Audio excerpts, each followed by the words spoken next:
Grand Rising family, Grand Rising. Black Phoenix checking in, and I wanted to give you some encouragement this morning. Regardless of what someone says from the outside, keep doing what you're doing.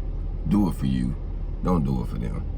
You know, even Christ said the poor are going to always be with us. Focus on you. Get yourself together, because you can't help nobody else if you can't help yourself properly.